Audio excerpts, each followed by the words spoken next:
이건 뭐지? 한 달, 1년.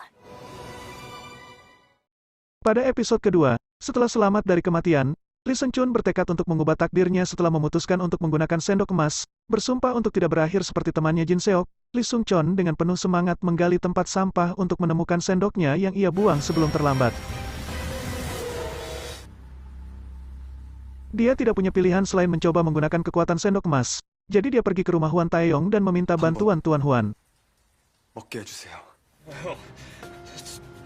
차 좀 돌려줘. 나 다시 돌아가. Pada saat yang sama, Taeyong sampai pada hati nuraninya. Saat itu ia yang kabur setelah terlibat perkelahian dengan Seung-chun meminta Moon-ki supirnya untuk menepikan mobilnya. Taeyong mencoba kembali ke danau untuk mencoba menyelamatkannya. Tetapi di tengah ramainya lalu lintas dia tiba-tiba pingsan di tengah jalan.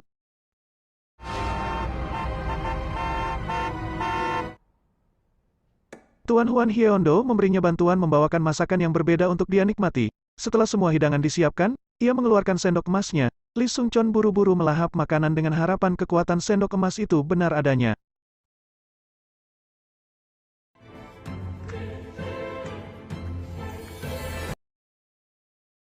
Pada malam itu juga rupanya Ju-hye menuju rumah Taeyong untuk meminta penjelasan terkait insiden Seung-chun di sekolah. Dari perkataan Ju-hye kepada pelayan di pintu pagar rumah diketahui bahwa Ju-hye adalah tunangan Taeyong.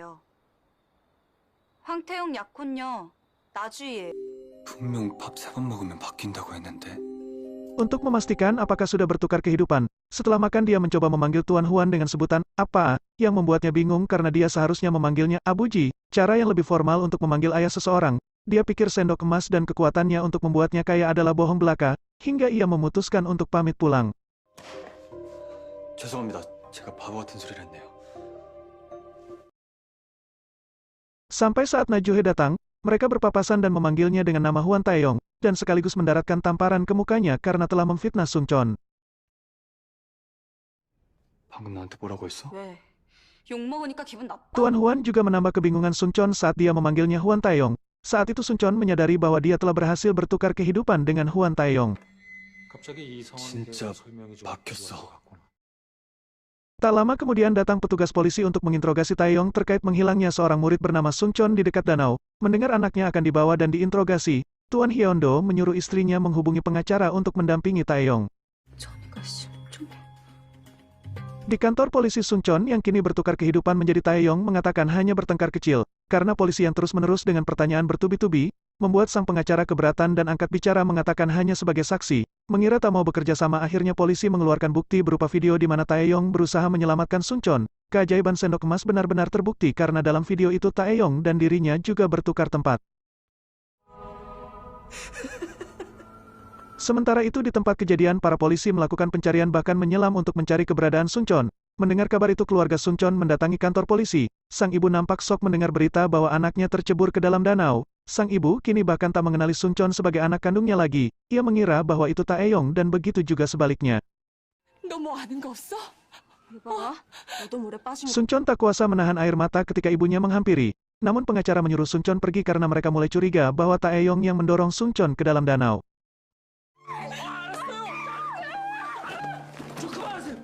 Di luar kantor polisi tampak Moon-ki datang tergesa-gesa dengan kekhawatiran pada raut wajahnya. Karena sebelumnya Taeyong keluar dari mobil di tengah jalan dengan padatnya lalu lintas. Seung-chun mencoba menghubungi Taeyong dengan meminjam HP Moon-ki. Rupanya HP Taeyong terjatuh di dekat danau, dan tampak terlihat seseorang mengangkat panggilan itu namun tak mengucapkan sepatah kata pun. Masih menjadi misteri siapakah orang misterius yang memakai topi dan jas hujan di malam itu. Pihak kepolisian akhirnya memberi kabar bahwa Seung-chun alias Taeyong telah ditemukan di tengah jalan dan kini telah dirawat di rumah sakit. Keluarga Seung-chun segera bergegas menuju rumah sakit untuk memastikan keadaan anaknya.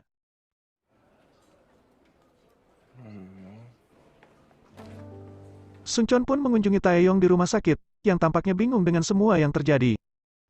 Dalam hati Seung-chun bertanya-tanya apakah Taeyong sadar bahwa mereka telah bertukar kehidupan satu sama lain, dan sepertinya Taeyong ingat sedikit, tapi ingatannya dipenuhi dengan ingatan palsu tentang identitasnya sebagai Seung-chun. 아닌가? 기억이 잘 안 나.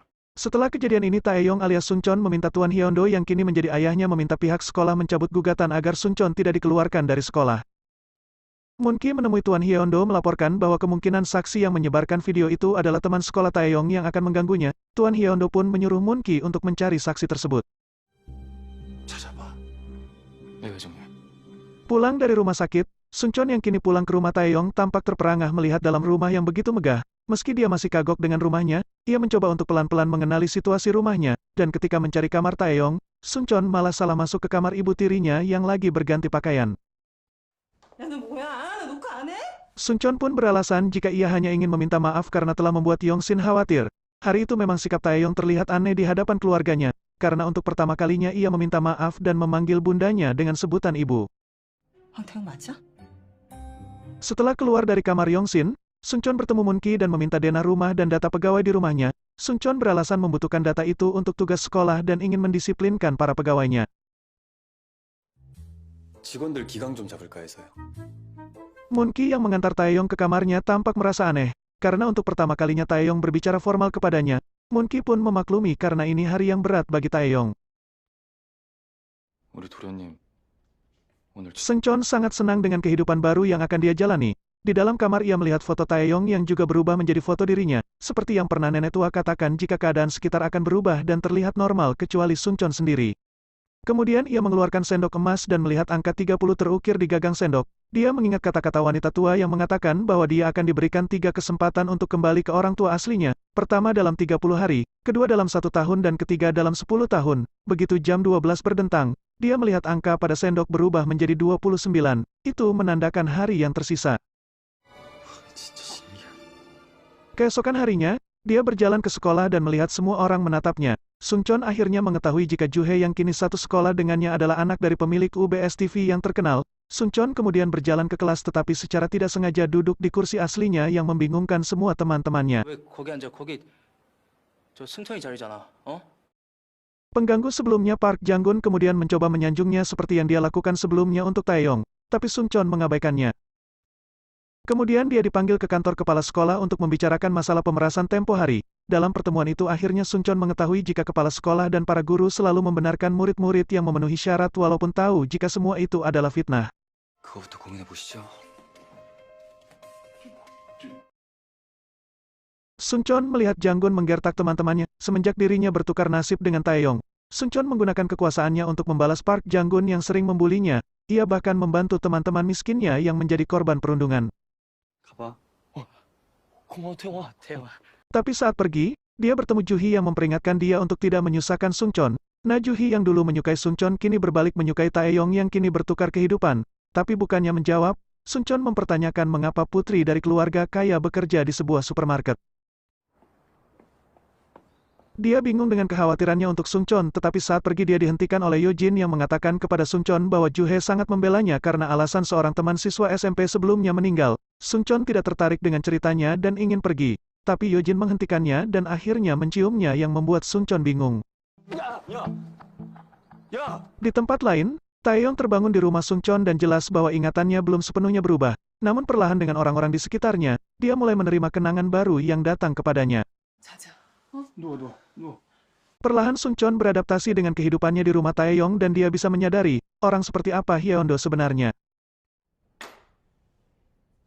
Siang harinya Sungchon ditemani Moon-ki berbelanja banyak sekali baju-baju mewah. Rupanya belanjaan itu akan dia hadiahkan untuk keluarga aslinya. Namun apa yang tidak dia ketahui adalah bahwa Hyeondo telah mengawasinya sepanjang waktu dan masalah pengeluarannya baru-baru ini juga diketahui olehnya. 아빠 만화 유치하다고 안 보더니? 그러게 왜안 Di sisi lain, Taeyong tampaknya lebih nyaman hidup sebagai Lee Seung-cheon. Dia bisa membaca komik dengan bebas dan bahkan merasakan makan makanan terlezat yang ada, masakan seorang ibu. 나서 이렇게 맛있는 거 처음이야 엄마. Adegan kemudian bergeser ke mereka yang tiap hari Jumat selalu makan bersama di luar rumah. Ketika itu tindakan Sungchon tidak hilang dari mata Hyeondo. Hal ini membuat ayah Taeyong merasa ada yang berubah dari biasanya, sebab Taeyong asli tidak pernah membuang-buang uangnya hanya untuk hal-hal yang tidak perlu. Juhi dan ayahnya ikut bergabung dalam acara makan itu dan Sungchon mengetahui bahwa Juhi adalah tunangan Taeyong. Namun acara makan berubah drastis saat Juhi membatalkan pertunangan antara kedua keluarga dan pergi, sementara Sungchon mengikuti di belakangnya. 아참 쟤네들 왜 저래? Keduanya berakhir di supermarket. Nampaknya Juhe masih kesal dengan Taeyong. Karena ia yang menyebabkan Sungchon sakit dan belum bisa masuk kerja, Sungchon terus membantunya dengan berbagai tugas yang membuat sikap terhadapnya lebih baik. Bahkan ia menemani hingga pulang kerja. 근데 왜 이렇게 잘해?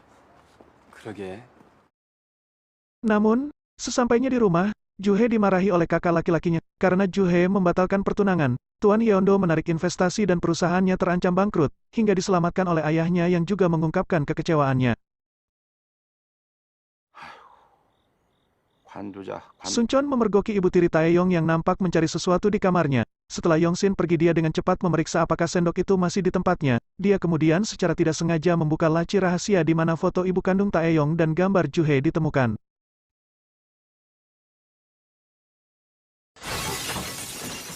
Di tempat lain, Janggun dipukuli karena telah menyontek dalam ujian yang membuat ayahnya marah, dan dia berpikir bahwa Sunchon telah mengadukannya. Keesokan harinya, Sengah berdebat dengan ibunya untuk tidak mengembalikan barang pemberian Taeyong. Sengah menganggap jika barang-barang itu pantas mereka dapatkan sebagai permintaan maaf karena telah membuat Sunchon menderita. Namun akhirnya Sengah mengiyakan karena Taeyong dan Lee Chol tidak setuju. Pada hari itu juga ibu Sunchon menemui Taeyong. Sunchon tampak senang dan sudah menyiapkan cek sebesar 100 juta won. Tapi dia menolak sekaligus mengembalikan barang pemberiannya, dan Taeyong alias Sunchon tampak sedih. 받아주시면 안 돼요? 이 옷. Sekembalinya di sekolah, Taeyong masih mempertahankan aura sebelumnya saat berhadapan dengan Sunchon dan yang lainnya. 진짜 산티나. 아니 뭐 지가 돈 좀 있으면 다야? Dia kemudian bertemu dengan Juhye yang mengingatkan toko serba ada yang memicu lebih banyak kenangan di kepalanya. Tapi kemudian Janggun dan teman-temannya datang membawa Taeyong pergi ke rumahnya. Juhye tampak diawasi oleh seseorang ketika datang ke tempat kolumbarium untuk mengunjungi temannya yang sudah meninggal. Sunchon juga datang untuk melakukan hal yang sama. 진서가 잘 지냈냐? 진서가. Sunchon menerima telepon dari teman sekelasnya bahwa Janggun dan teman-temannya membawa Taeyong ke rumahnya. Dia ingat bagaimana Janggun bermain dengan senjata ayahnya di depannya sebelumnya. Jadi dia bergegas ke rumahnya karena Taeyong dalam bahaya.